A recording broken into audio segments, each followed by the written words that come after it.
Good morning and welcome to another edition of the Channel Drop-In with me, Glenn Robertson from Pure Channels. This morning, I'm delighted to be joined by Richard Eglon of Agilitas. Agilitas are the global channel services provider. Good morning, Richard. Good morning, Glenn. How are you?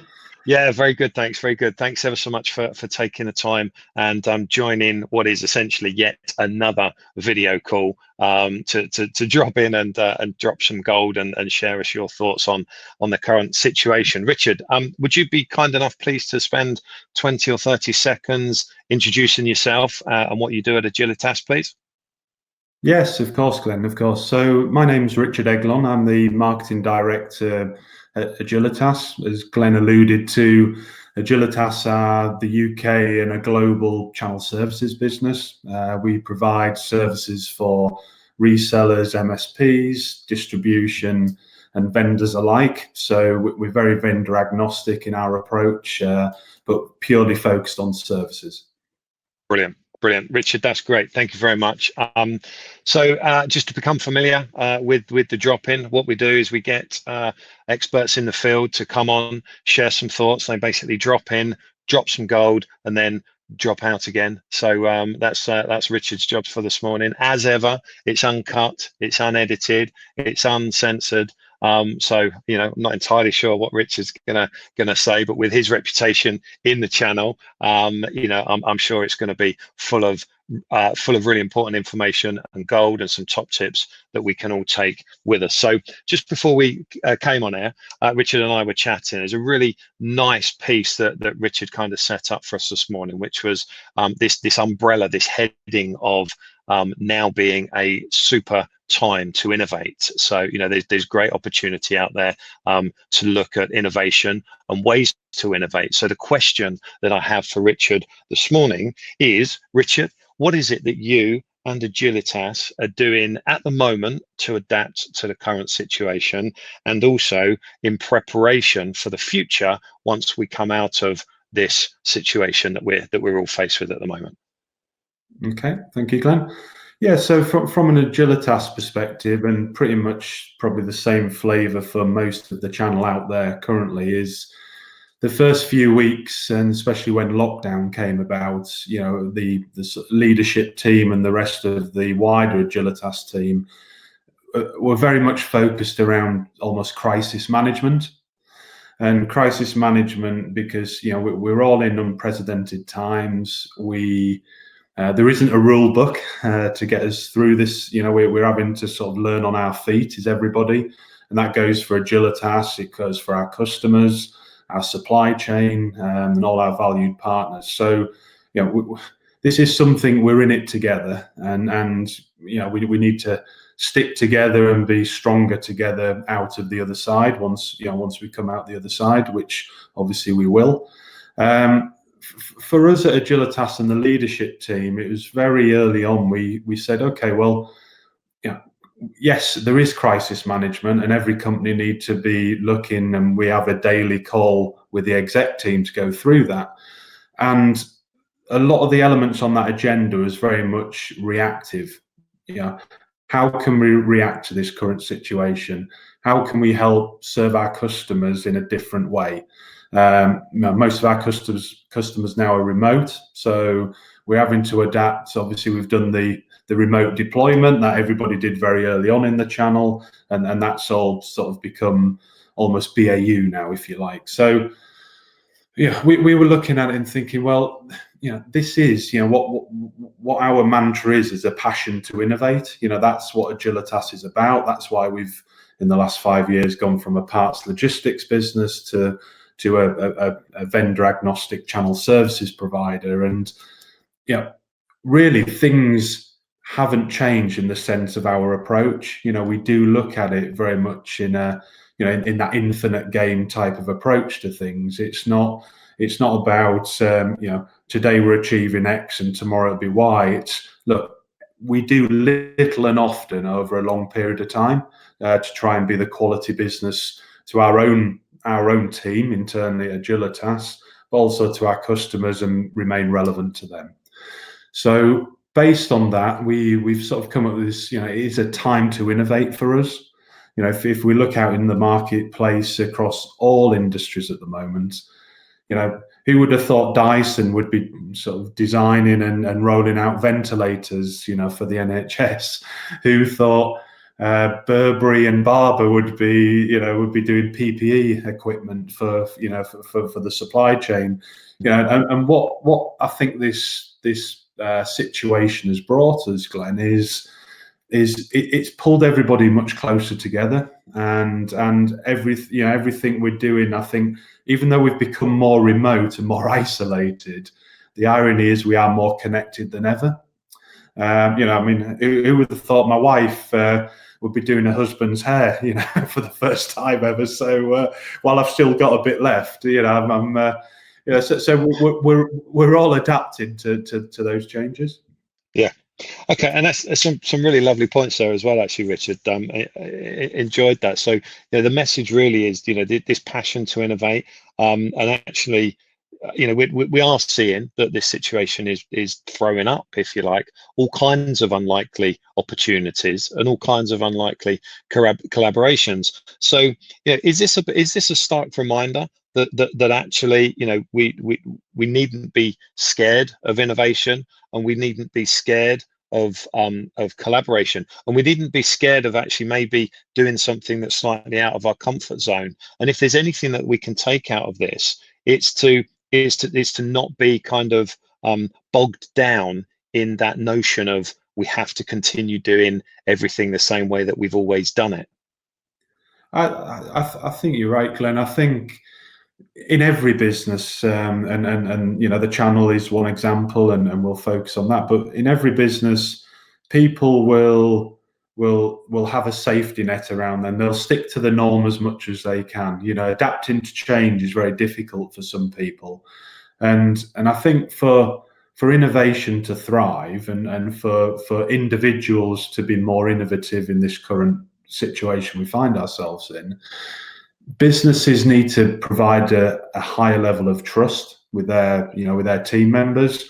There's a lot of anxieties out there at the moment about jobs, about furlough schemes, about will people have jobs at the end of this process, and I think now is the time where we're sort of developing a mantra off the cuff. Really, is what are we doing today for our customers? What can we do in our power? We're not in the position to be like Dyson and produce ventilators, and we'd love to be in that position and help where we can.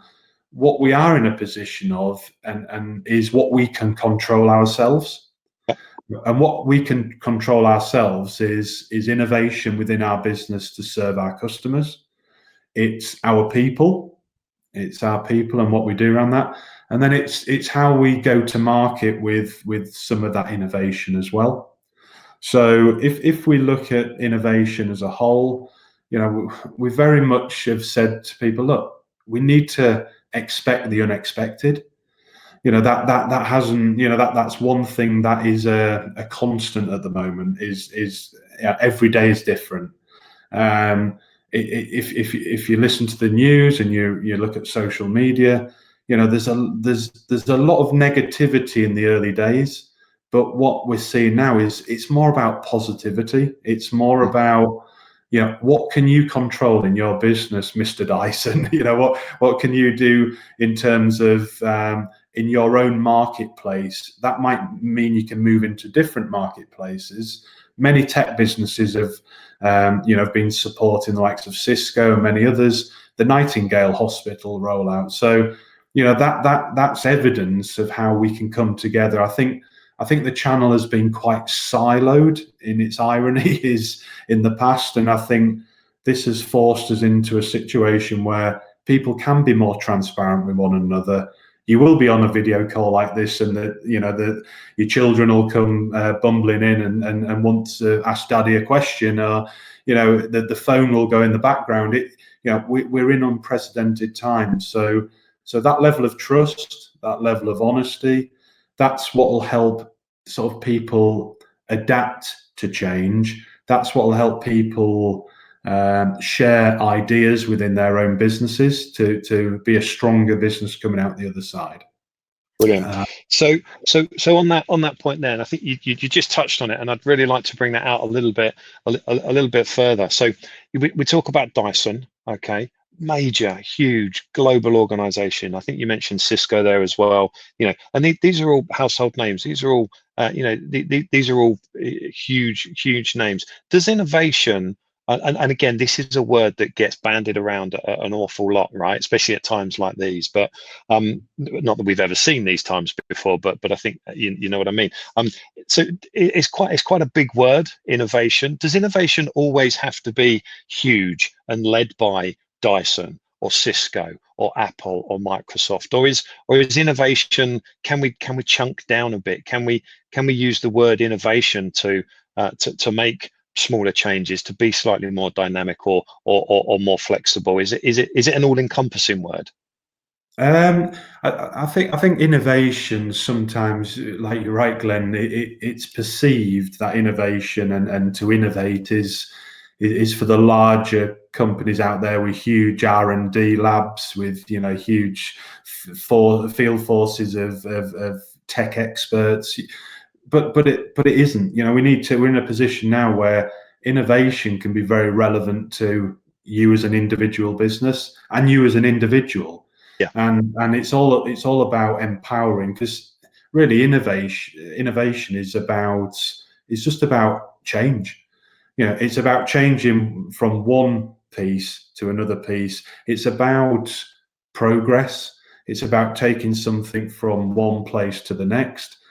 Innovation won't always be 100% correct either, but if it's something that's moving forward in somebody's business, so that might be a process that helps you serve your customer base quicker and easier.